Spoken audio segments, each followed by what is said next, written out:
Most people wake up and the alarm clock rings and immediately they're, presented with the first fight. Should I snooze or not? You're fighting yourself. And okay, you snooze 5 minutes later. Should I snooze or not? And should I go for a run or not? Should I go for Captain Crunch or a healthy breakfast? Should I? And before you know it, now we're 2 hours into the day, you've already fought yourself like 20 times. The energy and the time and the resources that you spent on those 20 fights, even the ones you won, like even where you actually went for the run and you actually went for the healthy breakfast, those 20 fights, all of those resources you could have spent on doing the thing that actually moves you forward. You're listening to Give Yourself Some Leeway with me, your host, Eugene Lee. I've spent the last 4 years trying to discover how to break the burnout cycle, and as a high achiever in a fast-paced world, I know how easy it is to slip back into old habits, leaving you feeling overwhelmed and left behind. If you're anything like me, then you need to hear this. Burning out is not your fault. Yes, you can recover from burnout. And the post-burnout growth is not only real, but it feels amazing. This podcast is dedicated to helping break the stigma around mental health in the workplace, ending burnout culture for good, and the action steps that you can take today towards your personal growth and success. So let's do it.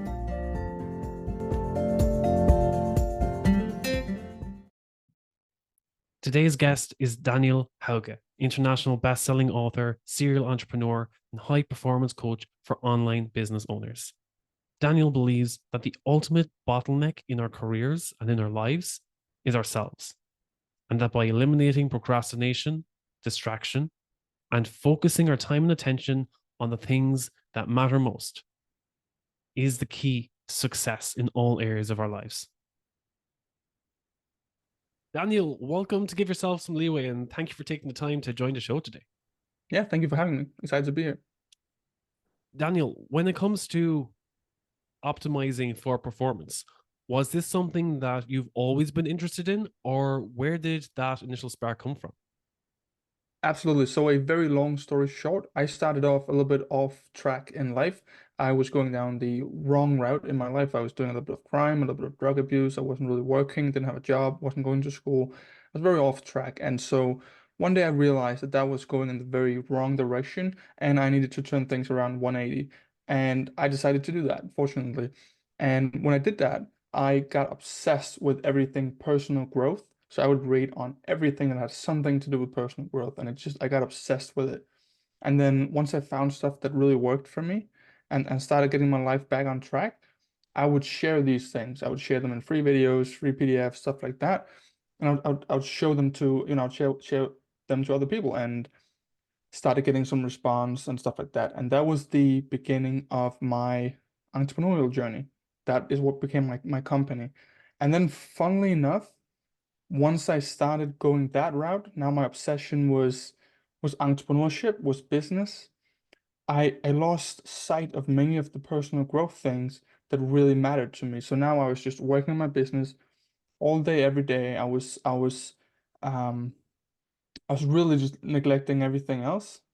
And I realized that not only was that not the best thing for my life, for other areas of my life, it also wasn't the best thing for my business. So then I started looking at, how can I combine this passion for personal growth and this new obsession with entrepreneurship?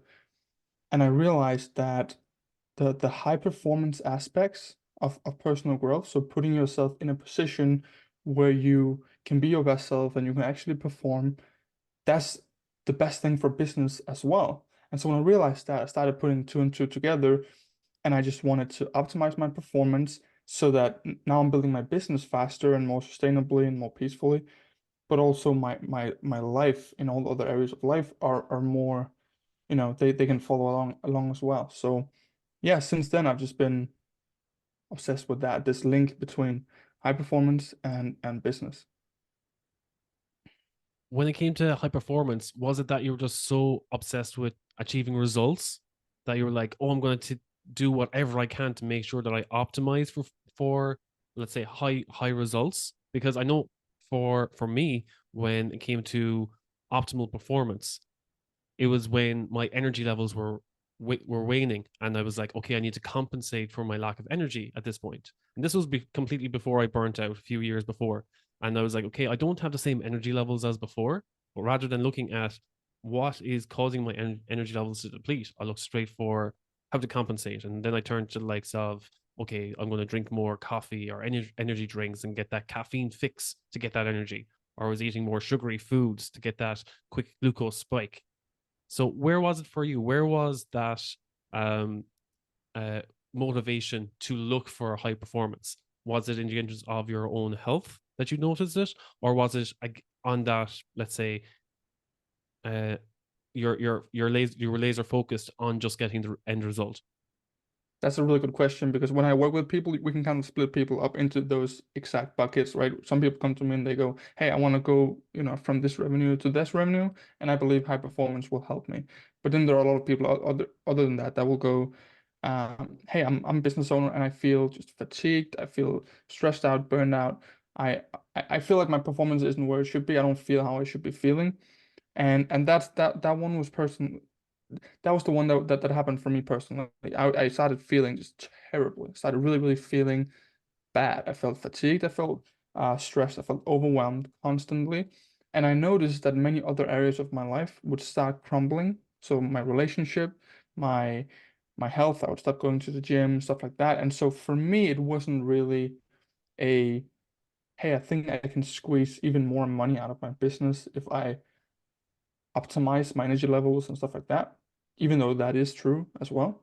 For me, it was more a health thing. It was more of a I feel terrible and this is not healthy and this is not sustainable and I need to fix this. And then as a bonus from that, everything I'm doing is doing better because I don't feel like a zombie every day. So And what was the first thing you started with this all started crumbling? Was it that you maybe read a book on something that brought you to high performance, or was it just dialing in your routine?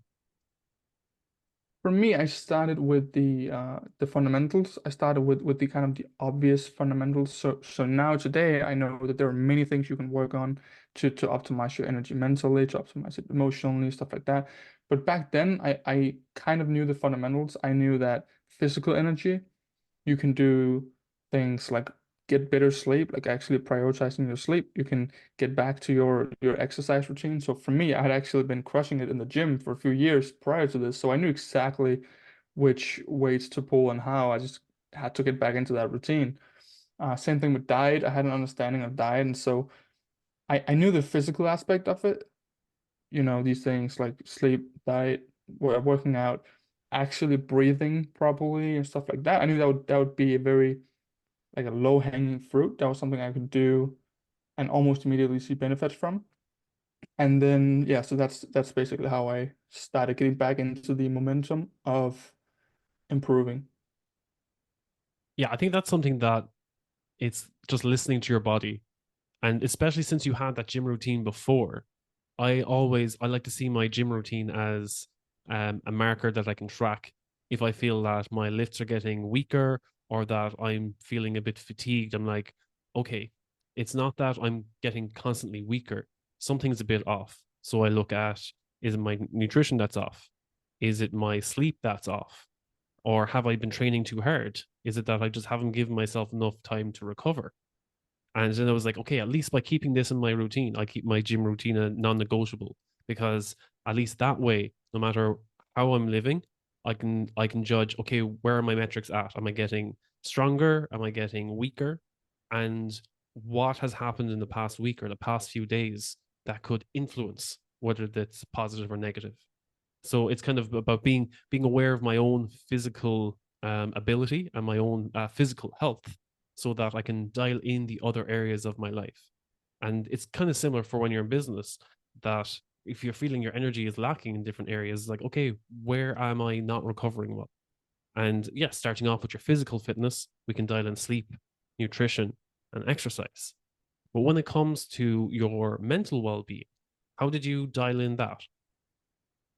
Yes, I actually for me that was a little bit tougher. So some people are very good at regulating, their emotions and understanding their emotions. Some are really good at the mental stuff. I happen to be good at the physical stuff because of my past and all of that, which I'm very grateful for. So that was the easy part. It wasn't easy, but it was the easiest of the three. The mental stuff was one thing I love for just about everything in my life is asking a lot of questions. So I started realizing, this task right here I want to procrastinate on. I find myself looking for distractions when I'm working on that thing. But the thing before and the thing afterwards, I have no problem doing. Or maybe it's, is there a certain day where I procrastinate more or where I'm overwhelmed more or when I get distracted more? Is Monday genuinely worse than Friday or vice versa? Are there certain team members where after I've worked with those people, I feel this way versus with these people, I feel that way? So I started um, really just looking at what happens when this happens. So if X equals Y, when I do this, I feel like that, why? When I do that, I feel like that, why? So then once you do that, you'll realize, man, this task right here is taxing me a lot mentally or emotionally because I'm insecure about it. Maybe it's making content and you're insecure about being on camera, whatever it is, or this team member here, it drains me emotionally because we're misaligned with what we're trying to build or whatever it is. So I started really, really just trying to understand myself. And that works because the answers will start presenting themselves to you. And that's a beautiful thing because you can start seeing what works and what doesn't and what feels right and why it doesn't feel right, etc. Yeah, I love that. It's kind of so my background has been in quality management, and so much of the principles are just applied to quality in the production line and the workplace and how you manage your team. And a lot of the time, people overlook the use of these tools. And maybe if I use these quality management tools to manage the quality of my life, and one of the main tools that they always use in terms of problem solving is the five whys. So if there's an issue, you ask, why did it happen? And it's like, okay, and you give an answer. Then you ask, why? Why is that your answer? And why did that come about? And you do five whys so you get to the root cause. And it's like, okay, if we change this, could we have avoided the other five whys from ever happening? And then if you use that, it's kind of like also like a toddler asking you questions. Why is the sky blue? And you can't just say, because it just is. Because if you say, oh, it just is, they'll be like, why? And where do you go from there? You have to come up with a more specific answer. You'll never satisfy a toddler. You have to keep on asking why and why and why. And you can't just say, because that's the way things are. That's not a good enough answer for a toddler. They're still going to be curious and say, like, but why does it have to be that way? And that's how we need to be. We have to embrace that inner child and ask ourselves, why do we react this way? Where did that all come from? Where did that all start? And why does it still have to be this way? What can we change? It's it sounds almost ridiculous to some people because they're like, oh, this is just the way things have always been. I'm not going to change that. But once you embrace it and go like, but why does it have to be this way? Yeah. Why can't it change? Yeah, I love that. And so many times when I talk to people, especially when I talk to business owners, and I ask them, okay, I see you're looking to go from 10K to 50K per month or whatever it is they have their goal, to struggling. I ask them, what would you say no, your number one problem is right now? It's I don't have enough leads. I go, why don't you have enough leads? Because this outreach we're doing here is not as effective as it could be. Why is it not? Well, because this and this and that and that. And then, I keep asking why, just like you just said. And eventually they'll say, well, because I get distracted a lot. But why do you get distracted? And also, like, when do you get distracted and stuff like that? So you really understand the reasoning behind the distraction. And then you find out that there's something deeper underlying. And so what they thought was I just don't have enough leads in my business, and that's the way it's always been, and that's how it'll always be.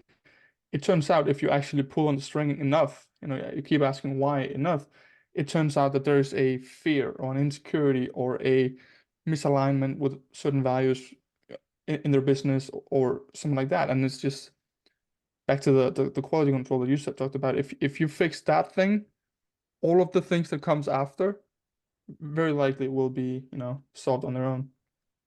Yeah. And another thing you brought up there as well, when you keep on asking why, and it goes to something that happened in the past.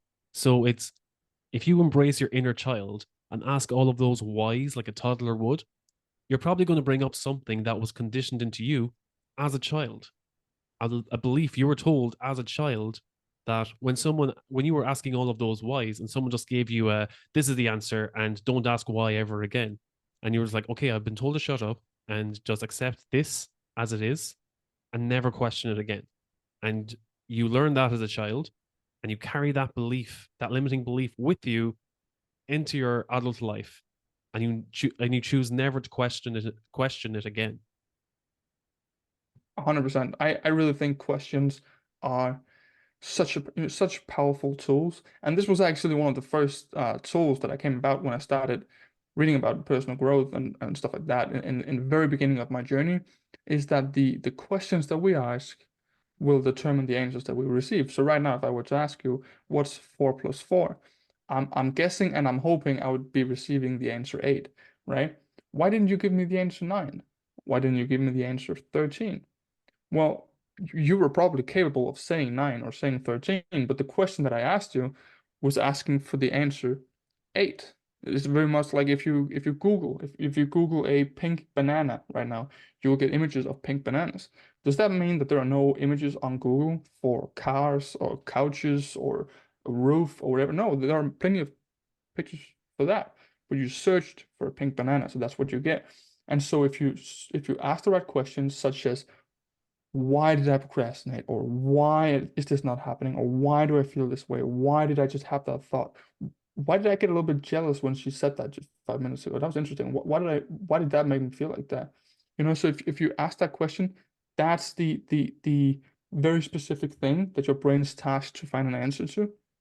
And I want as many of the questions that I ask myself throughout the day to be looking for the right answers, to be looking for the useful answers. And so if we can master the questions that we ask ourselves, that we ask our team members, that we ask our clients, or even the universe, whatever, I think that's a very powerful tool. And then, so we've covered physical and we've covered mental. What emotional regulation would you offer in terms of high performance in your business? So I would say one of the toughest emotional drainers, obviously you have if you're working with a team or you're working with clients that are just completely misaligned with what you're trying to do, that's a pain.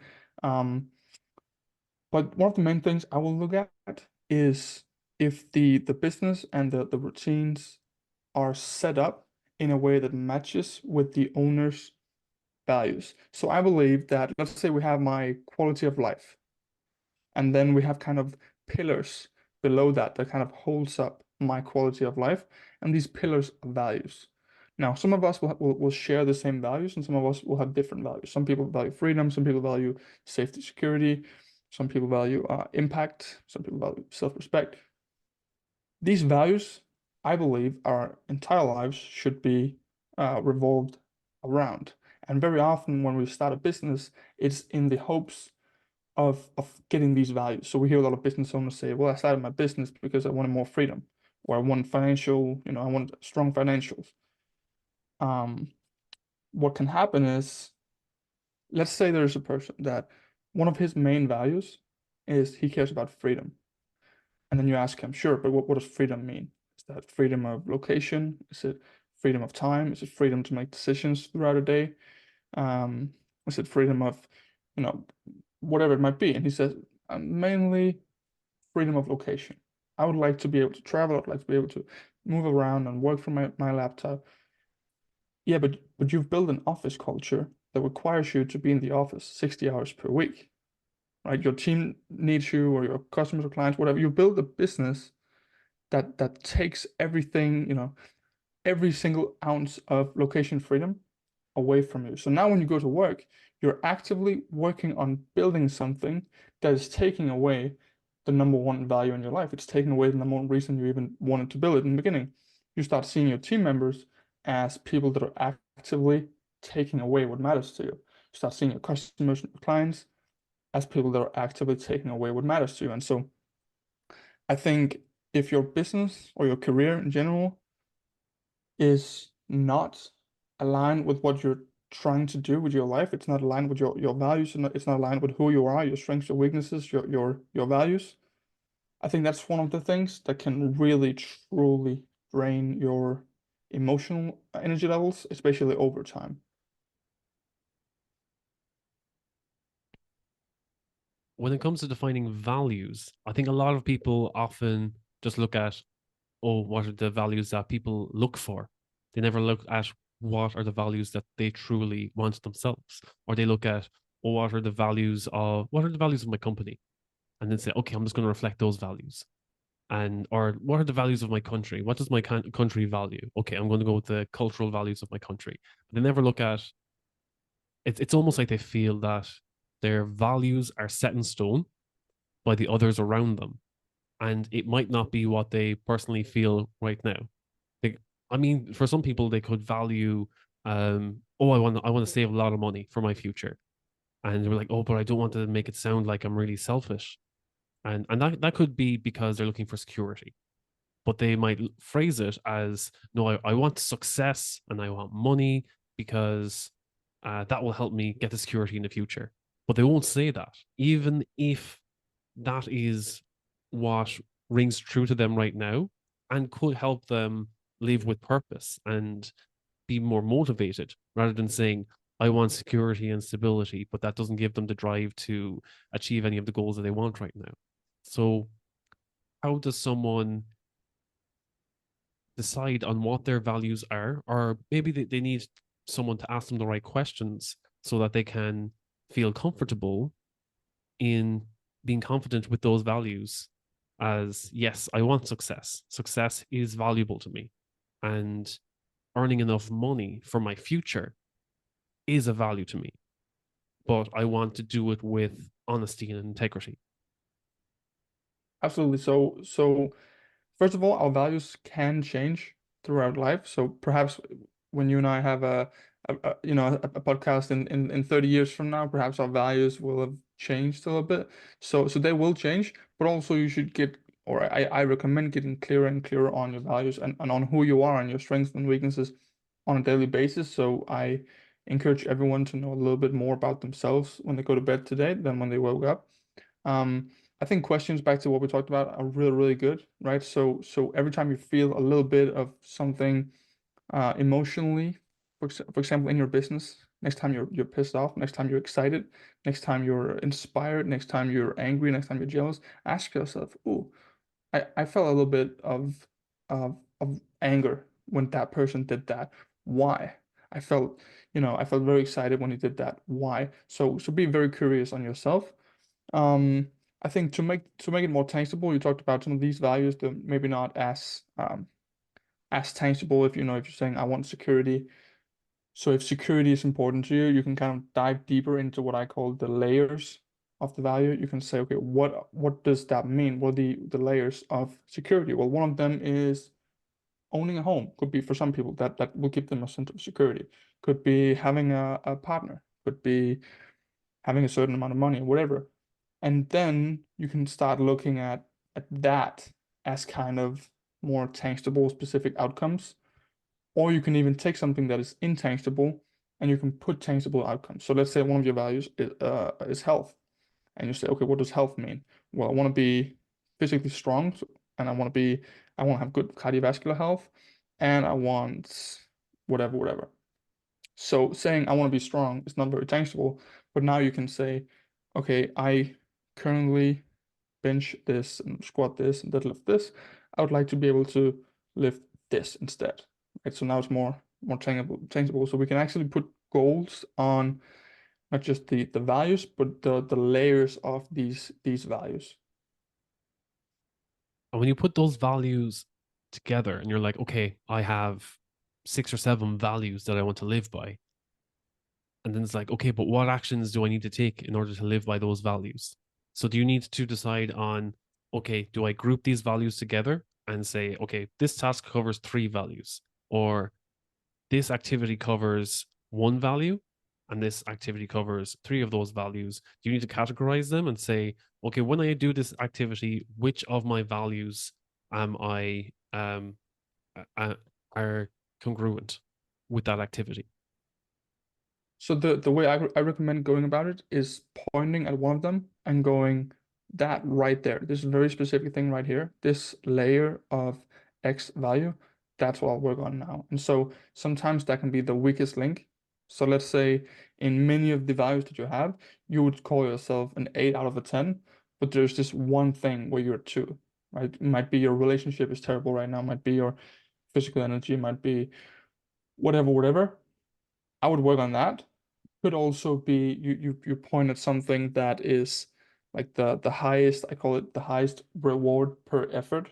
So effort is money, it's time, it's energy, it's pain, sacrifices, stuff like that. Where in this kind of this puzzle or this kind of network of values, what's something here where I would see the biggest increase in quality of life and the biggest increase in my performance by moving that up a few points. And I would do that. I wouldn't start with too many things at once. I'd rather start with one thing. And then once you know that, okay, I'm looking to go from a 2 to a 5 with my physical health, now you start looking at the, call them bridge the gap activities, because very original. There are activities that bridge the gap between where you are right now and where you'd like to go. And these are the things that you can Google in 5 seconds. So if you want to build muscle mass, or you want to get physically stronger, you can Google your way to a billion different ways, a billion different exercises to build more muscle. If you want to increase your cardiovascular system, you can Google your way to a billion ways to do that. So this is the area where you don't really need a coach or anything like that. You can just watch a YouTube video or read a book, or Google yourself. So the difficult part is implementing it. It's not the information that's tricky. It's okay, now we know I should be weightlifting because that would bridge the gap in this one value here that's very important to me. Now we wanna, build up some momentum with that thing. We want to get started first of all. We want to make it a routine, all these things. We can talk more about that. But now we have something where we know if I do this activity, I will move from where I am right now to where I'd like to be in this ingredient of a value that matters to me. I yeah, where a lot of people get caught up on is where their strength is, and they say, okay, I'm really good when it comes to physical health, and I'm not really good when it comes to emotional health. So they escape from, or they tend to go for the thing that they're really good at and say like, okay, I'm just going to go from a 5 to an 8 or an 8 to a 10 on my physical health, and that should compensate for the lack of emotional stability or emotional intelligence that I have over here. And then it becomes a bit lopsided where it's like, oh, I'm really good at one thing, but I don't have the confidence or I feel insecure when it comes to another thing. And it's about trying to find the balance. Or they feel that, oh, if I slack off on my physical health to focus on a different area, my fitness might drop from an 8 to a 5, where my emotional intelligence or confidence or public speaking might go from a 2 to a 6. And they feel that they must give up one area in order to put points on another. And I think the it's like our brain tells us that you can only have one or the other, that you must sacrifice one for the other, and that you cannot build in all areas of your life and maintain them all at the same time. Right. So a couple of things for that, and that's a great point. So first of all, the thing you said about people would like to work on the thing they're already good at, or they would like to work on the thing they're already comfortable with. That's very true. I was at I saw a conference. I wasn't at it. I saw it online. I saw a conference where there's this guy who's on stage. He was talking about a new way to do sales, and this was a guy doing hundreds of millions of dollars, real expert. Everyone wants to listen. Um, and and there was this guy, he pulled up his hand and he said, "Hey, I would like to know even more about how you're doing your sales." And the guy on stage, he said, "Okay, how are you currently performing in sales?" And the guy said, "Well, I'm doing 40% closing rate, which is really, really good. Like best in the industry at that point." And the guy on the stage, he had a very good point. He said, "You flew from the other side of the world, and you're in here. You paid a ton of money to hear me speak, and you get one question to ask me. One question. I can answer your sales, I can answer your marketing, I can answer your I'm a business owner, I'm an investor, etc. I know how business works. You get to ask me one question, and you ask about the one thing that you have dialed in. You ask about the one thing that you're crushing. And the reason for that is you're good at sales, you're comfortable at sales, you just want to talk about sales. But that's not at all the bottleneck. It's not the weak link in your business. It's not where the lowest hanging fruit is. It's not where there's the highest reward per effort. You're just comfortable with that, and that's why you want to do that. And so I wouldn't, it's not always bad to work on what you're good at, and it's not always best to work on the thing that you're terrible at. Or many things I'm terrible at that I'll never improve upon because I don't want to. It will never be the highest leveraged activity. It will never be the highest reward per effort for me to work on those things. So instead of looking for maybe, I don't know if balance is the right word, but instead of looking for balance, or looking for, to have all values at an equal level, I would just always look at my little puzzle and say, okay, in this puzzle, which is my life, what's the next number one thing I can work on? And sometimes that's what you're already good at. Sometimes it's not, but that's what I would work on. To the other thing you said about losing one thing in exchange for the other, what I have found is once something is a routine and once I'm in momentum with something, it it doesn't compete with other things. So I found if I read 10 pages of a good book every night, that doesn't prevent me from running in the morning. And me running in the morning doesn't prevent me from eating a healthy lunch. But if I were trying to do all of those things and build all of those routines at the same time, that would cause an issue because now we have a lot of things that are kind of, taxing and requiring me to push myself and be uncomfortable, etc. So what I recommend is, like I said, point at one thing in your life and say, this right here is the number one thing I could be working on next. Then you find one of these bridge the gap activities. So you find something that if I do this, I will bridge the gap between where I currently am and where I'd like to be. Find a way to get started with that thing. So if it's weightlifting, it could literally just be go to the gym and go back home. Just and next time go to the gym, stay there for 10 minutes, go home. And just find a way to get started. Then we can build systems and momentum, stuff like that. Like I said, we talk more about that if we want. Um, but once that's a habit, once that's a part of you, once that's a natural, comfortable thing that you do during your day, now we point at the next thing in our life or in our business and we say, now this is the number one thing I could be working on. And we build a system for that. And eventually you will have systems for everything that matters to you. You'll have systems that consistently move you toward what you're trying to do. Systems that consistently bridge the gap between where you are and where you'd like to be with the values that are most important to you. And I think that's beautiful. I think that's a beautiful thing. Yeah, I think where a lot of people get stuck is they get into decision fatigue. They want all the freedom. They don't want a routine. They're like, oh no, I want all the freedom. But when you have too many choices to make in your day, you just get decision fatigue and you just mentally drain yourself. So for things um like I like to meal prep and I say or I have a set routine of what I want to eat during a day. And it doesn't have to be the same thing all the time, but I'm like, okay, at least I don't have to worry about that. I already have that planned out what I'm going to do. And that's in my routine. Or when it comes to my gym routine, I'm like, okay, I go this many days per week. And that's the template I have. It's either it's every second day or it's maybe 3 or 4 times a week, and that's it. It's a non-negotiable. Whereas I don't have to worry about, okay, I don't know what days I'm going to the gym this week. Oh, when am I going to fit that in and all this? It's in a schedule. It's part of a routine, and I don't have to worry about that. So I have, let's say, my physical health dialed in, and it's like, okay, that's a non-negotiable that I have set in my week.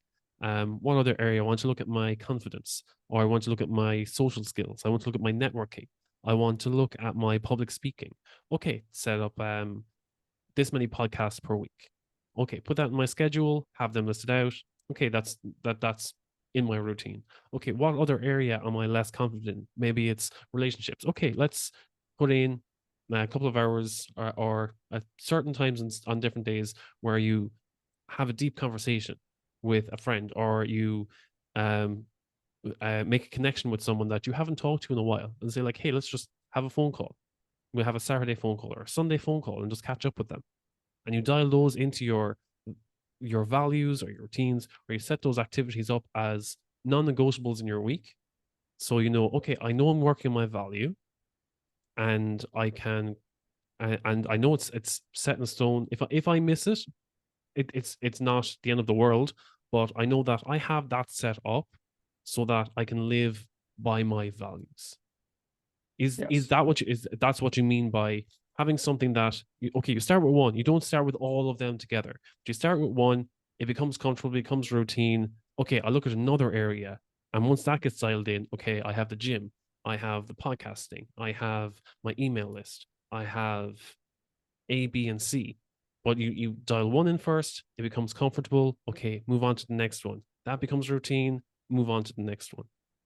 Exactly. And these routines, it might be going to the gym for weightlifting, it might be going for a run, it might be now I'm a freak with these systems. I have systems for everything. I have a system for, and this is gonna sound a little weird, but every Sunday I have either lunch or dinner, usually dinner, with my mother and my little brother. I go back home and I have dinner with them. And I know that if I don't do that, if I don't have that kind of routine or system, it would very rarely happen. And I know that me seeing my family is an important part of my social life, and my social life is an important part of my overall quality of life. So I build a system for that to make sure it happens. And so I have systems for everything that matters to me. And the same thing inside of my business. I have systems for outreach, I have systems for inbound, I have systems for my content, my podcasting, everything. And a lot of people, you mentioned that earlier. A lot of people will listen to this and think that, oh, that sounds exhausting. That sounds like the opposite of freedom. What I have found is most people think that having systems, having guidelines, having routines are the opposite of freedom. It's something that takes freedom from them. For me, I have realized that the more systems I have, the less decisions I have to make. I have something that I made up that I call 100 fights, and I come from I do a lot of martial arts. I do a lot of Muay Thai and MMA stuff like that. And one thing I realized was you can put anyone, any fighter, even the best in the world, you can put him or her in the ring 100 times in one day, and even the best fighter on the planet would not win all those 100 fights. Maybe some would win 70, maybe some would win 30. Even the ones you win, so imagine you're fighting 100 fights per day, even the ones you win will be taxing, they'll be painful, they will take time and energy. This is how most people live their lives. Most people wake up and the alarm clock rings and immediately they're, presented with the first fight. Should I snooze or not? You're fighting yourself. And okay, you snooze 5 minutes later. Should I snooze or not? And should I go for a run or not? Should I go for Captain Crunch or a healthy breakfast? Should I? And before you know it, now we're 2 hours into the day, you've already fought yourself like 20 times. The energy and the time and the resources that you spent on those 20 fights, even the ones you won, like even where you actually went for the run and you actually went for the healthy breakfast, those 20 fights, all of those resources you could have spent on doing the thing that actually moves you forward. So what I like is to have as few of those fights of battles or whatever you want to call them as possible. Because for a lot of people, if you put a piece of cake or a salad in front of them and tell them to choose, they'll choose the cake. But then don't be in that situation. If it's just routine to eat a salad, then you don't even have to worry about anything. It just happens automatically. And so that's why I love having systems for these things. And it's not like I can't break out of them. So if there's a Sunday when normally I do this and it doesn't work, obviously I can do something else other than the default for that one day. I'm just saying my default is doing the thing that actually improves my life. And so I think it's a shame if people listen to what we're saying right now and they look at it as the opposite of freedom. For me, it has actually been more freeing to know I can just go through the systems. I don't have to make any decisions. I just know for a fact, no matter what happens today, no matter how I feel, no matter if I'm tired or not, no matter if I'm motivated or not, today I will be closer to my ideal life in like 26 ways compared to yesterday, no matter what. No fighting needed. I think that's a beautiful thing. I think it's a freeing thing. I think it's the opposite of overwhelm. So yeah, I've come across this so many times where people just have the right systems in place, and it's the systems that set you up for success. And it's because if you don't have a system in place or you don't have time already set aside to do an activity, you're going to have that in the back of your mind. Oh, I have to do that task. I have to do that chore. And it's going to distract you from everything else that you're doing. When you're supposed to be dialed in and focusing on one thing, you're like, oh, but where am I going to find the time? I need 2 or 3 hours later today or this week to do that. I don't know when I'm going to do that. All that time you've spent wasting thinking about when you're going to do that, when you already have it in your schedule and say, okay, I know on Friday from 6 to 9, I need to sit down and write this out and get this out of the way and finish that project. Okay, I don't have to worry about that until Friday. Right now, from 5 to 8, I have to focus on this one thing. If I get it done, I don't have to worry about it for the rest of the week. exactly. And once you have that off your mind and you have that scheduled in, or sometimes like it might be like, okay, I'm going to go hang out with friends after work, but I'm only going to do it from 5 until 7:30 because I know I need to get back and get ready for tomorrow. I need to get everything prepped. So I'm going to need an hour or two to do that when I get home. So when people think you're the party pooper for leaving 2 hours early, but you're actually setting yourself up for success by saying, no, I have this routine and I'm going to stick by it because these are my values and this is what I Exactly. want to work towards. Yeah. Yeah, and if we go back to my personal example there with having dinner with my family, if I didn't have that system, I guarantee every single day, 7 days per week, 365 days per year, I would feel, or I would think, yeah, I need to set up a time to see my family. Maybe I'll do it next week. Maybe I'll do it maybe sometime. I don't know. Maybe I'll think about that later. An hour later, I'll be thinking like, okay, I need to see my family soon. Every single day, at least multiple times per day, it would pop up that I need to arrange some kind of dinner with my family. Now, because I have a system for it, let's say that's at 6 p.m. I don't give I don't give that appointment or deal or whatever it's called. Like, I don't give that a single thought until like an hour prior, maybe even like 20 minutes prior when I'm going for when I'm driving there. So the entire week, I don't have to worry about it at all because I just know that is configured. That is how it's supposed to be. And so the example that you gave, where people have something in their minds where they're like, oh, I should be doing that, or I should find time to that, I should be projecting that. In my estimation, most people have like 30 of those things. I have zero of those things because all of those things I know they'll happen. And so, yeah, I just really think if the people listening to this right now are looking to try and remove some of the decisions from their day in business and outside of business. They're looking to streamline and systematize these things a little bit more. I think you will just feel incredible. I think you will be more productive and performance and revenue will go up and all those tangible stuff. But you'll also just feel way better mentally, emotionally, probably physically as well. Yeah, Another thing as well, when you think you have all of that time freedom, you end up procrastinating or spending more time on things that suck you in and draw your attention. And for me, I even noticed that myself that when I didn't schedule in a particular time per day, I'd be like, okay, I'm just going to, I'll check Instagram for 15 minutes and turns into an hour of just doom scrolling. And it's like these apps are designed to distract you or to suck all your attention into them. So even though you think you have the time freedom to do what you want, you're going to end up doing these mindless activities, or your brain will wander because you haven't set it up to be productive, or you haven't disciplined yourself to follow a system. You're like, okay, I have the freedom to do whatever I want. Same as you said with salad and the cake. You're probably going to go for the cake if you have the option of two. You're going to go for what's the easy fix I can get here that will probably make me feel good right now, but won't get me any closer to my goals. And for me, that was doom scrolling. Or it's like, oh, I am being productive, but I'm just marking every email as read and being like, oh yeah, this is very productive. Oh, I feel great just swiping all these emails. And then at the end, you feel like, oh, I really just wasted another hour of doing nothing when I know I have tasks that need to be done. yeah. I remember one of my best friends, we've been friends for a decade now or so. I met him when we were 15, 16 years old, 15 probably. And he was an exchange student from the US, and I live here in Denmark. Anyway, I remember one of the first things he told me was in the US, he learned that if you don't have a plan, someone else has a plan for you.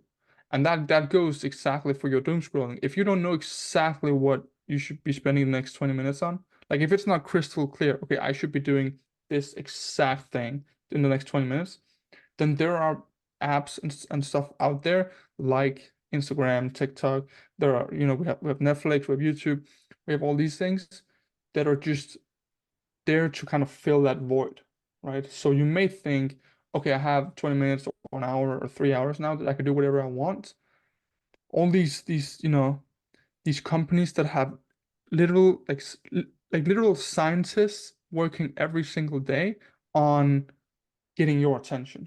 So if you don't know what you're going to be doing for the next hour or the next 2 hours or whatever, and especially if you have to make a decision, right? So it's okay, should I write this thing for work? Should I write this new piece of content? Or should I listen to should I watch some TikTok? Should I be working on my product or should I scroll Instagram? Now we're back to the salad versus the cake. And in this instance, no one is rooting for you to do the thing that you're supposed to do. Like no one is there rooting for you. There are zero cheerleaders in your room hyping you up to do that, task you're supposed to be doing. But there are scientists and top experts that are kind of fighting for you to, go their way. And so I find once again, and I don't mean to sound like a broken record here, but the more of my day that is dialed in, that means the more of my day where I know I'm working on the number one thing I could possibly be working on right now, whether that's in business or it's for my health or whatever it is, the more of my day that's filled with that clarity, you could say, the less room there is for the cake or the Instagram or the TikTok. Yeah, it's like they're, as you said, the scientists are looking for the like attention as a currency. It's like, oh, if we can get you in front of a screen, we can bombard you with all of these advertisements, and that's how we make the money. Um, but I feel another place, especially where entrepreneurs, especially solopreneurs as well, that they get lost in this dopamine fix is the activities that they think are helping them forward. Like, oh, I need to be on Instagram Live, or I need to be posting, and I need to be tracking my metrics, where all they're doing is literally just following all the likes and the shares. And they think that, okay, they're the activities that will propel me forward, the easy things. And while that social marketing is important, it might not be the best use of their time right now. It might be something that they can put to a VA, or maybe I can just check that off for 10 minutes a day, see where it is, and come off. But Yeah, they this end up finding themselves an hour scrolling through their own content. Yeah, this topic fires me up because if I had to point, I've been in business for about 9 years now, and business is, I will admit, business is going better than it ever has, and we're scaling faster than ever, stuff like that. But I could have been way further than I am, and we can always say that, right? Hindsight is 2020. But if I had to point at one thing throughout my 9 year career that really has caused me the most amount of progress and growth and stuff like that, it's it's productivity. No, I would say distraction disguised as productivity. So what I used to do, and this is for years in my business, what I would do is everything that I could somehow tie to my business, I would feel was productive. That means if I was reading an article about 20 Facebook marketing hacks, well, I'm working on my business. If I was reading, if I was watching a YouTube video about 7 ways you can build a better website, I would call that working. And every single thing, I would just do all of it. None of it would make sense. None of it would get me closer to anything that mattered. I would just, as long as I could somehow tie it to, well, this is going to improve my marketing somehow, or this is going to improve my sales somehow in the future, I would call it working. Now I've gone to the other extreme, which is why I am now producing more in 4 hours than I used to do in a week. And here it is. And this might sound a little bit too harsh, but it works for me. At any given moment in your business, I believe there's a number one bottleneck. There's a number one kind of highest leverage thing you could be working on. And for that guy I talked about with the conference, it wasn't sales for him, right? So there's one thing in your business that is lacking, or that is holding you back. Not only that, there's a number one thing you could be doing to alleviate the number one bottleneck in your business. So my example here, after 9 years of hiding behind my company brand, I realized I need a personal brand. I need to get more personal, more close with people. I need to build a little bit more personal credibility, authority, whatever. And then I realized, okay, there are many ways to do that. I could talk to my mom and tell her to talk to her friends about my brand. I could build a sign and go to a local street and say, hey, this is me, I'm Daniel Hauge. But those things perhaps wouldn't be optimal. Yes, they would help with my personal brand. Maybe I'll get one follower, but that doesn't mean that is the optimal way to go about growing my brand. I talk to my team, I talk to people I respect a lot and people that are doing better than me in business. They said if I wanted to do one thing for my personal brand, it would be podcasting, which I'm doing now. I'm guesting on podcasts. So if we identify a number one bottleneck in the business, and then we identify the number one thing that alleviates that bottleneck, everything else is a distraction. Now I know once again it sounds a little bit harsh, and sometimes you have to do this or you have to do that. For me, if I'm not doing the number one thing that I can do to alleviate the number one bottleneck in my business, I don't call it work anymore. So sometimes at night I will watch YouTube about marketing because I'm a little bit of a nerd with stuff like that. But I call that a hobby. That's something I do for fun. Only doing the number one thing is work now. And that has just changed everything completely because you go from, and the example that you gave before as well, just checking emails and calling it work because it has something to do with work, to now every single thing you do actually matters a lot. Yeah, it comes back to, and we mentioned this pre-podcast, was the one thing by Gary Keller. It's like, what's the one thing I can do right now that makes everything else easier to do or unnecessary? And that's where he cut out all of the noise and all of the distractions. It was like, does this make things easier for me? It's like, no, not really. I know I'm procrastinating here. Looking through my emails, yes, I was like, okay, maybe there's an important email in there, but if it's not flagged, it's like, okay, that does not deserve my attention right now.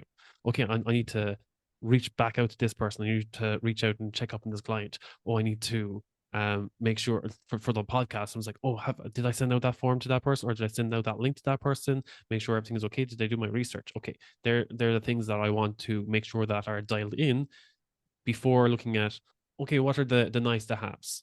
What are the let's say the extras, or what are the things that I need to do right now that I can't delegate to someone else? And that's why stuff like workflows are very important because with many activities, you will have a diminishing return. And so it's kind of like a light switch. If you turn it on, there's no value in turning it on again because it's already turned on. So you can click it one time or 10 times. It'll give you the same result. So turning on the light one time might be the highest leveraged thing you can do, the most valuable thing you can do. But then after that, the value of clicking it again is no longer there. So now there's something else that could be good for you in your life. And it's the same thing in business. So if I post content daily on my Instagram, and once I've just posted, I'm not gonna go make another post and post immediately right after, right? Because posting once per day, going from 0 to 1 per day gives more value than going from 1 to 2 because there's a diminishing return, at least if I post immediately. Um, And so there are many things like that. And so once you've made sure that your podcast guest has the right link, there's no point in you checking that again, right? So there are many things where, okay, I will do this thing, and this is how I set up my workflows and how I set up workflows for clients. I do this thing over and over again until it's no longer the highest leverage thing due to diminishing returns. Maybe that's doing it once, maybe it's doing it 10 times. Maybe it's doing it 100 times. And then I move down my list and I go, okay, so now this thing is the highest leverage thing I could possibly be doing. I'll do that until there's something else, that's more important due to the thing I'm doing now, experiencing diminishing returns. And then you have like things that will pop up. So let's say I'm running ads to a sales page and there's something wrong with the sales page or the checkout page, or there's a tech issue and people can't buy. Immediately, now that's the number one highest leverage activity, right? Because nothing else matters if that page doesn't work. So now I fix that, and as soon as it's fixed, now there's something else again. That's the highest leverage activity. So that's how I recommend setting up workflows. You can do this for your entire life, but especially for business, I recommend it. Have not a to-do list. Well, to-do lists are okay as well, but that's not what I'm talking about here. It's not a list you go down. Okay, I do this first, then that, then this. It's more of a priority hierarchy or a workflow where you know this until that. And then we do this thing until that. And then we do. And I think that has mattered more for my business than any Facebook ad hack or any marketing trick or any sales guide I've ever consumed. Not that those things aren't important, but having a proper workflow is the number one thing I've done for myself in my business. Yeah, and even on diminishing returns, there it's when people do the same thing over and over, and until it's actually hurting them, the more that they're doing it. It's like if you're working out, you might get 60 to 90 minutes in the gym, and yes, that's productive. But anything after that, you have the people staying there for 3 or 4 hours. They're probably doing more damage than good. They're not giving themselves the time to recover. They're probably going to cause an injury. Or maybe you're so laser focused on one area of the business that you're neglecting everything else. And when you're like, oh, I really have this dialed in, but everything else is falling apart. And you're like, oh, I didn't maintain that, or oh, I didn't even realize that those links weren't even working anymore, or that page was damaged, or that I hadn't set that funnel up correctly. And while you're so focused in on, okay, I'm focusing on my LinkedIn marketing over here, or I'm focusing on my Facebook ads, but the whole sales funnel isn't even working, you think that you're being hyper productive and dialing in one area while everything else is falling apart. Yeah, 100%. And I love your gym example because that I think the gym example is very close to the light switch example because the gym, you being there from for 0 minutes versus 30 minutes or from 30 minutes to 60 minutes, that will benefit way more than being there from 2 hours to 3 hours. So once you have gotten a good workout in, doing any more would no longer be the number one highest leverage thing you could do for your life. And I think, yeah, it can be very difficult to understand, okay, what is my priorities and when and why and how. But I'm a big believer in clarity in business and outside of business. And I think it's worth really looking into what is the number one thing. And I would recommend anyone listening to this because I always like when I'm on a podcast, like giving the listeners something they can try for a week or a month or try as a little challenge. Try in your business maybe every 15 minutes or at least like every hour and ask yourself, is what I'm doing right now the number one thing I could possibly be doing? And if not, why am I doing it? And even for your clients, do you feel that they ask themselves that every 50 minutes or even every hour, and that they're at first are they? It's a very uncomfortable thing to ask because as soon as you're doing it, you're like, no, this is really is not the most productive thing I've been doing. Or you find yourself and you're like, okay, I'm scrolling through Instagram again. Okay, I need to stop. I need to put everything down. What's the number one activity I should be doing right now? It's something that's uncomfortable at first, but over Yeah. time you're like, okay, I'm getting a bit more disciplined. And next thing you find yourself, okay, you look at your phone, or you look at their what you're doing, and you're like, is the thing I'm doing right now the most important thing? And you're like, yes, it really is. And it drives you to stay on that topic for longer to get it done.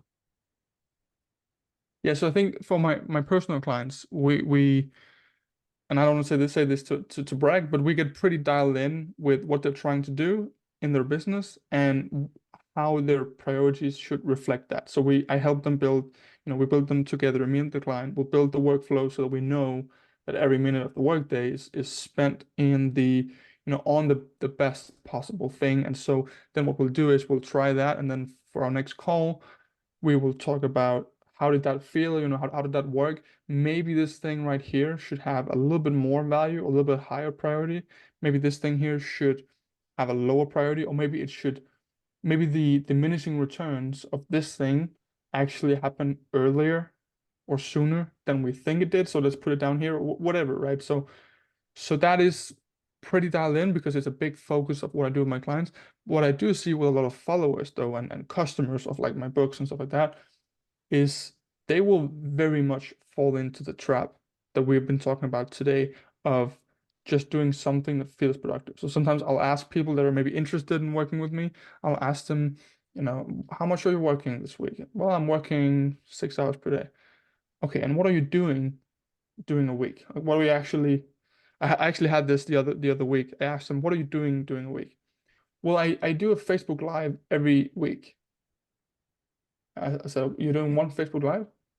And he said, yeah, I'm doing one Facebook Live. And then there's a bit of preparation, but not too much preparation because I kind of have it dialed in. It's the same live I'm doing every week. So I said, so you're working 6 hours per day, but you're doing a 1 hour live per week. So there's something I'm missing.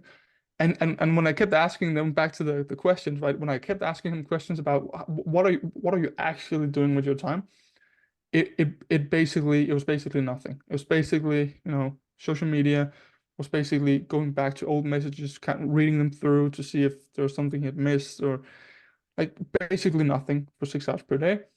And and it's just it sucks because that guy actually felt like he works 6 hours per day.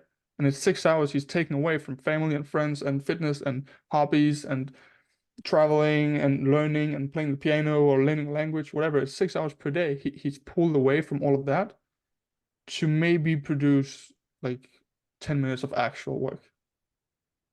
And I'm not making fun of him because that was literally me for years. Maybe not to that extreme, but that was me for a long time. And so I'm not making fun of him. I can relate, but it's just my heart bleeds for that. Yeah, and I've seen this so much as well before, especially people who leave their 9 to 5 job to go into entrepreneurship. Where they're like, no, I'm going to go out on my own, I'm going to be my own boss and do the thing. The next thing they find themselves doing all the busy work themselves, wondering why they've got nothing coming in, no sales. And then when they do have sales coming in, they spend more time focusing on why someone said no and going through, oh, why didn't they, why they said no, or why they said yes but they haven't made a payment, and they focus on those people rather than focusing on the people who've said yes, who believe in what they have to offer, and making sure that they dial in and give them the most value they can. They end up losing so much more time focusing on the negative narrative they have in their own heads, saying that they're not good enough and Yeah, trying to give themselves evidence for those things. And they're like, oh, why did they say no? Or, oh, why did they say yes but never show up to the call? Oh no, what do I need to follow up with them? Do I need to send them another message? And going through the old messages, as you said, to see where did I say something wrong? Rather than focusing on the people who they connected with, who they know they can offer help to, and being like, okay, how can I make sure that I show up as my best, completely grounded and confident that I can offer them the best I have to give? absolutely. And sometimes it's just a question of, and I know we're talking about burnout and reducing stress and all of that. Sometimes the question, sometimes the question is really about doing more. And I know that sounds like it's the opposite of stress, but what we're talking about here, optimizing our energy levels, and taking care of our health and taking care of ourselves, is so that we feel better, but oftentimes it also makes us able to do more. And so in the case that you just described there, when people are getting a few rejections and then that crushes them. I actually had a call, I think yesterday. I asked someone, he said he wasn't getting clients. I asked him, how many conversations do you have per day? Like his entire marketing outreach, his entire marketing approach, his entire business was basically cold outreach on DMs. And I asked him, how many conversations are you in per day? And he said 10, maybe 15 on a good day. I said, my friend that also has a business is doing 500K per month. He is also doing cold outreach and he's in 900 conversations per day, at least. And that's per team member. So it's probably like 5,000 conversations per day. So if you have 10 conversations per day and people ghost you or they say, you don't pitch me, that feels bad. But if you have 5 or 6 thousand conversations per day, and so a lot of it is also doing more, which you can when you feel good and you take care of your mental, emotional, physical health, all of that. I would like to say a very quick note on the thing you said about people doing well in corporate and then going to the entrepreneur world. One thing I've realized a lot there is in corporate or in just a general job world, you're paid for your time, which is very different than entrepreneurship. In entrepreneurship, there are people making $1 million in an hour on stage, for example, and there are people that work 30 years and never make a single dollar. So your time doesn't, that's not what you get paid for. You get paid for the actual tangible results that we can hold in our hands. Whereas in corporate, so if you've been working in corporate for 20 years or even just 3 years, you know that the days where it's been completely busy work, you've basically not done anything, you've just been checking emails, stuff like that. And the days where you absolutely crushed it and you really created something of value, you had the same pay on those 2 days, right? So you're accustomed to busy work equals pay, and I'm paid for, the longer I do busy work, the more hours, the more I get paid. And then they try to translate that to entrepreneurship and they go, okay, well, now an entrepreneur and I'm still working 60-hour weeks.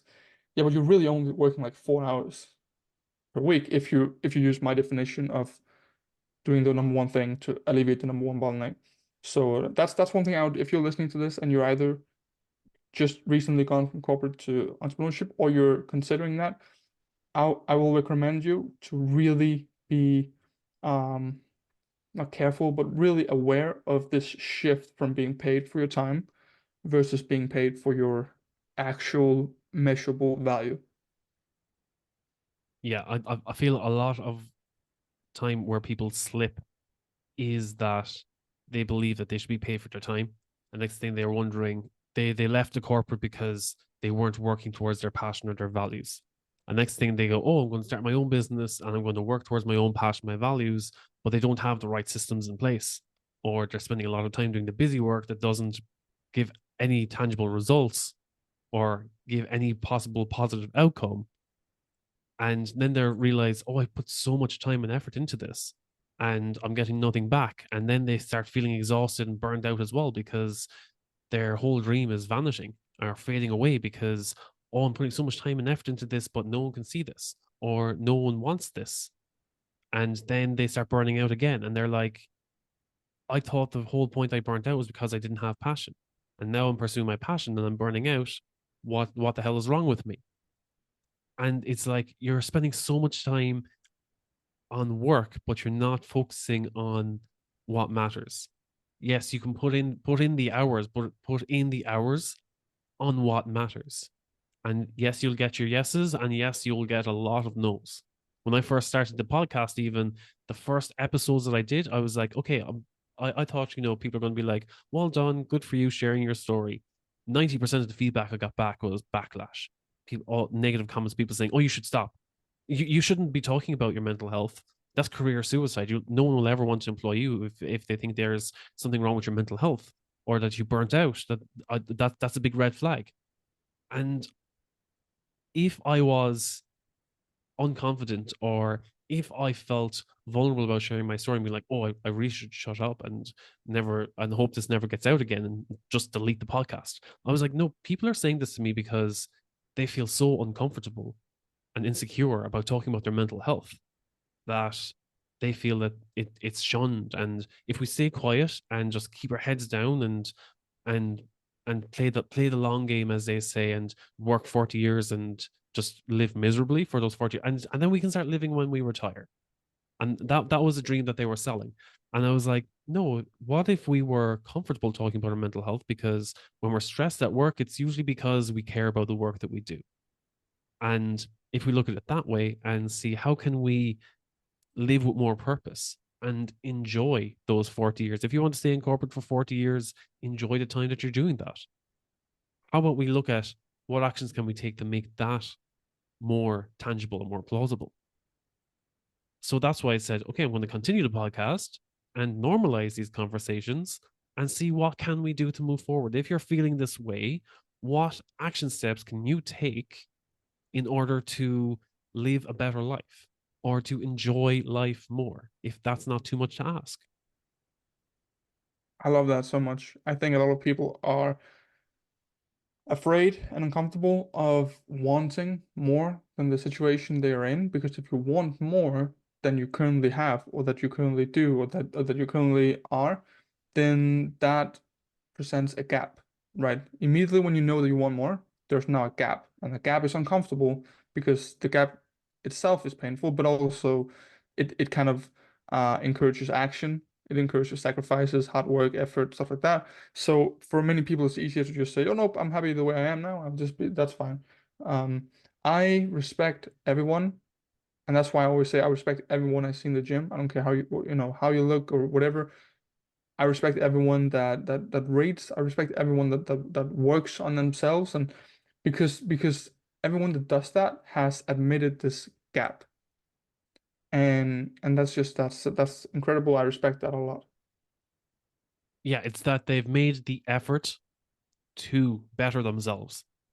It's Yes, that is they're putting in the time and the effort and the attention towards those things rather than sitting in the back room being like everything is unfair and I blame my boss, I blame society, I blame the way things are around me. But I'm not going to try and do anything to change that.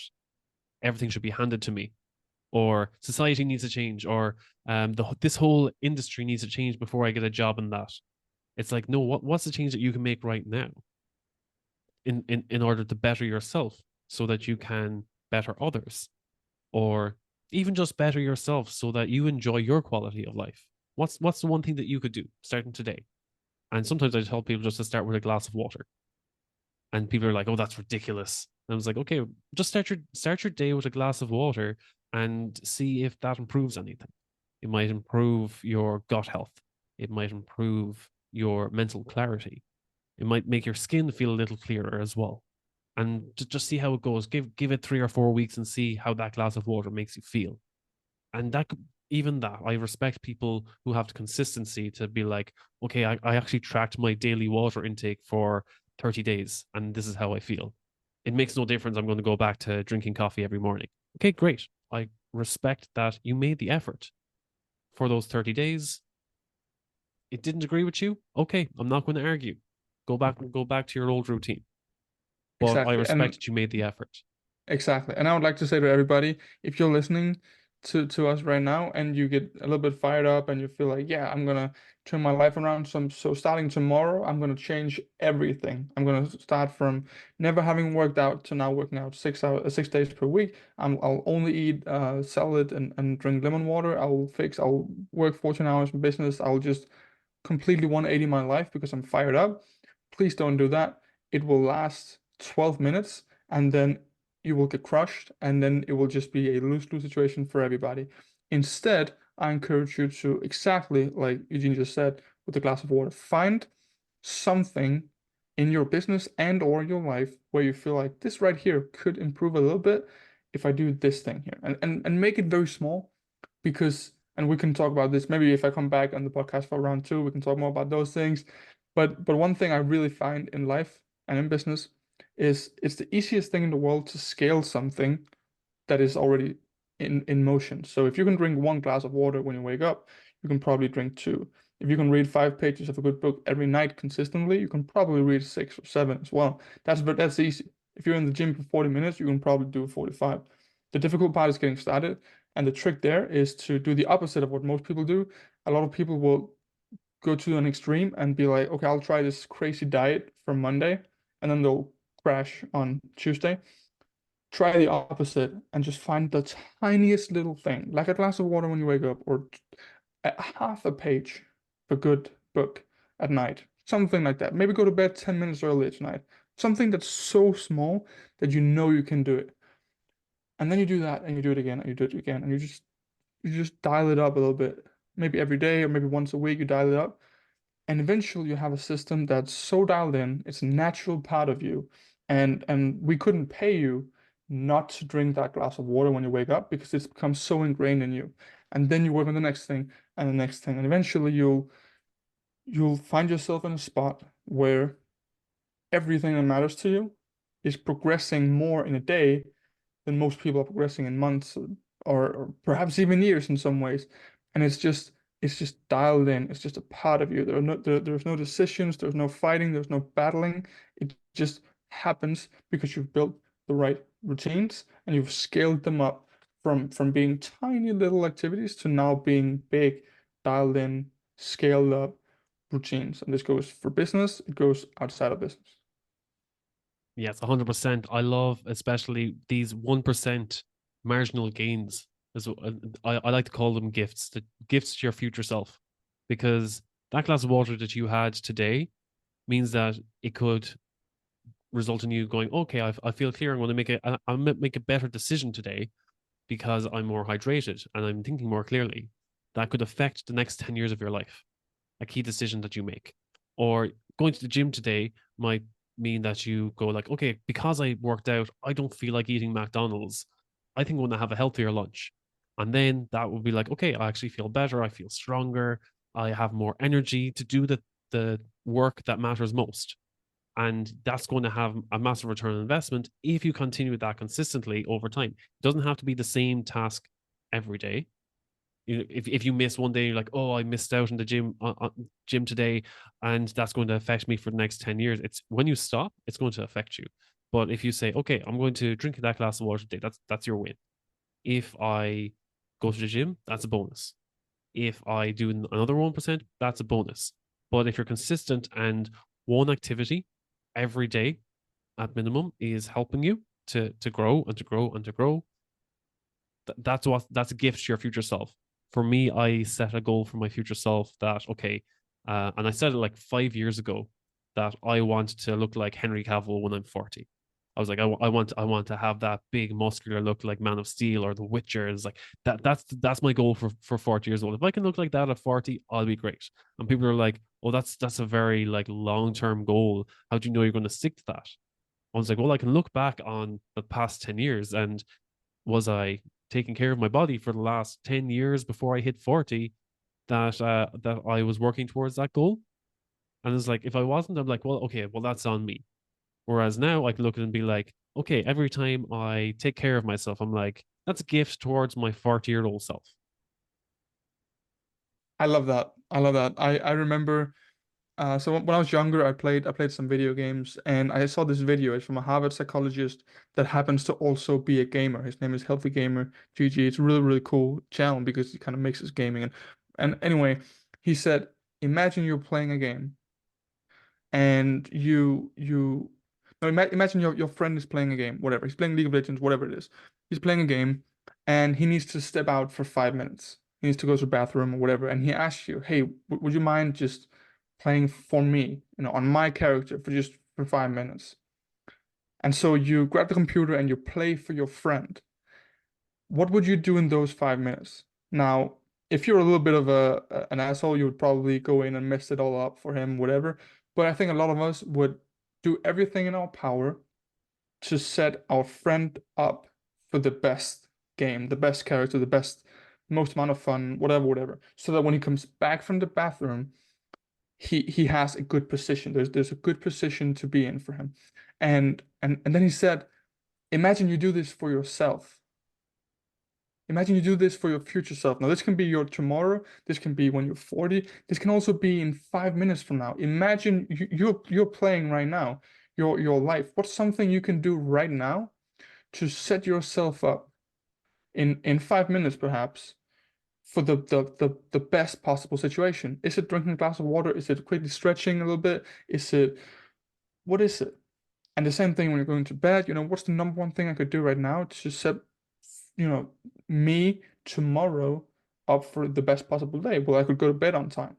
And in your case here, what's something I can do so that my 40-year-old self comes back from the 5 minute breaks and goes, oh wow, this is quite a position you put me in. This is quite, I have the body that I want and I have the career and the podcast is going crazy and damn, this is, past me has really put 40-year-old me in a powerful position and in a rewarding and valuable position. And so I think if we can look at it like that and look at what's something I can do, what's a gift I can give to my future self, I think it's really good because oftentimes people will do the opposite. They'll be like, I'll eat something unhealthy now because something future me has to deal with, not present me. I'll smoke, I'll drink, I'll, go to bed late because it's something future me has to deal with, which is in a way, you could get into a talk about how that's the opposite of self-love because you're kind of punishing yourself, stuff like that. That's not the talk. But yeah, if you can set yourself up for a good situation in the next 5 minutes or the next 5 years. Yeah, exactly. Is where people say YOLO, and next thing is like, oh yeah, I'm going to do all the self-destructive things. YOLO. It's like you're not only living once, like you live every day. You have this moment once, yes, but the decisions you make are going to affect how you live every day. If you're going to consistently be like this, okay, life might be very short, and you're going to have a lot of issues, and you're not going to live with the same quality of life. Whereas if I have a healthier routine and disciplined, and you might see it as constricting, but it gives me a longer quality of life, and I might reach old age and still be pretty mobile and still be able to see the world and still travel and be with have deeper connections with the people I love. 100%. I had this debate with my friend, my childhood friend. He lives on Red Bull, cigarettes, and chocolate. Never exercises, never, his sleep schedule is all messed up. And I asked him one day, what is it, why is it that you don't value health at all? And he said, the only difference between me eating healthy and living healthy and me living how I'm living now is that maybe I'll be 90 instead of 80. That was his logic. He said, okay, so the only thing I'm getting out of it is I'll maybe live 10 years longer, but then the 60 years from now when he was 20 or whatever till 80, those would be lower quality because he would have to give up the cigarettes and the chocolate and stuff like that. And I remember thinking, that's very interesting. He doesn't see any value in living healthy and doing the right things for his body, stuff like that. He doesn't see the value in that until he's 80. For me, if I ate McDonald's and ice cream, the entire night, I would feel that today, not just when I'm 80. I would feel that now, like right now. So for me, when I'm eating healthy, I'm taking care of my physical energy, my mental energy, my emotional energy. I'm setting myself up in a way that's very like future oriented, very delayed gratification oriented. I work hard in my business for future gains, stuff like that. I'm doing this right here. I'm going on a podcast tour, right? Many of these podcasts won't be released until a long time, but I'm doing it for future me. But it feels good in the present too. Like I'd rather be here right now with you and feeling good and all of that than I would be, sitting with a cigarette and a Red Bull and so the value of doing the right thing, even though you feel like you're sacrificing your present for the future, very often I've found to be feeling better in the present as well, not just with the health, but just in general when you do the thing for your future. Yeah, I love that. Again, it's just gifts for your future self. It's like I'd rather be here right now. And even in these conversations, and I find that a lot in podcasting as well. You find it's like, okay, I'm getting deeper into topics that I want to share and for other people to hear, but I'm also getting perspectives from other people that either reinforce what I say or else they give me more reason to validate what I need to say if they're in if they're, let's say, some people play devil's advocate and they just like say the opposite thing just to see if how you respond. And since they're like, oh, do you really hold those values true to you? And these things like, no, it either makes me waver my opinion and be like, is this what I truly believe in? And find evidence for that. Or it helps me to be like, no, this is why I believe in it. This is why I'm so passionate about something, is because so many people are held back by limiting beliefs that have been conditioned into them by childhood. And they just accept that as fact and as truth. And they don't challenge it. And it's really holding them back. And they live in misery because they think that there's no other way. But as soon as I say, this is how I'm living, and I'm really happy and I really enjoy it, and this is what I get to do, and sometimes it gets so much hate. And they're like, oh, I really hate you for living that way and for feeling that way. I was like, okay, but you're open to change. This is something that is 100% available to you if you make the decision to change right now. And then they're like, no, I'm actually happy living in my bubble and enjoying my Red Bull and my vape. And that's how I get through my day. I was like, but is that really how you want to live? And it's in those conversations I feel I was like, I I am so grateful for where I am on my journey, and I wouldn't give up a second of all the growth and all the time that I put into myself, because and all the self-awareness that I have now, because I would hate to find myself in the place where I find my happiness and my reprieve and relaxation at the bottom of a can of Red Bull, or in a vape. I can't stand vapes. I prefer people smoking cigarettes than I do people smoking or inhaling vapes. Yeah, I completely agree with you. I think it is uncomfortable to admit that there's a gap. There's difference, that there is a pain in saying I would like to have this amount of muscle mass, but I currently have this amount of muscle mass, or I would like to be making this amount of money, but I'm currently making this. You admit that there's a gap. I think a lot of people protect their ego, they protect their comfort by just, ignoring that there is a gap, and then someone like you comes out and you say, "Hey, I actually really enjoy what I'm doing," and then maybe this person doesn't enjoy what they're doing, and then now there's a gap, and then you kind of created that gap in them, and then they can either get inspired, which I'm sure a lot of people listening to this and listening to all of your shows will be inspired by, because some of the gaps that you present in them, they will then go out there and work on. And but yeah, I think some people just try to fight the idea of there being a gap to begin with. They would rather defend their current situation, defend their current position.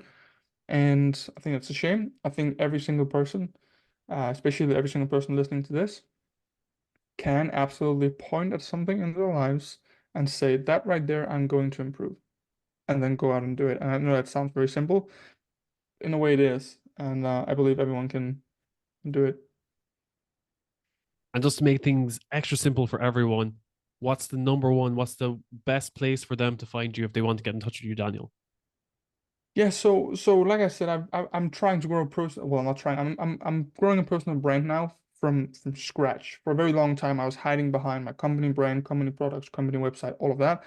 I am looking to get closer with the people that I work with, and so I'm growing a personal brand. This happens on Instagram at I am Daniel Hauge. So whether you're looking to talk to me about your current situation, how I can potentially help, whether you're looking for just daily content, you're looking for free PDFs and video trainings on how we can optimize our performances in and out of business. Whatever it is you'd like to have from me, it's all happening on my Instagram at I am Daniel Hauge. I'd love for you guys to follow me and send me a message, say me, tell me that you saw me on here or listened to me on here. And I'd love to hear your thoughts about the episode and stuff like that. So yeah, I am Daniel Hauge at Instagram. Daniel, thank you so much for your time. Thank you so much for having me.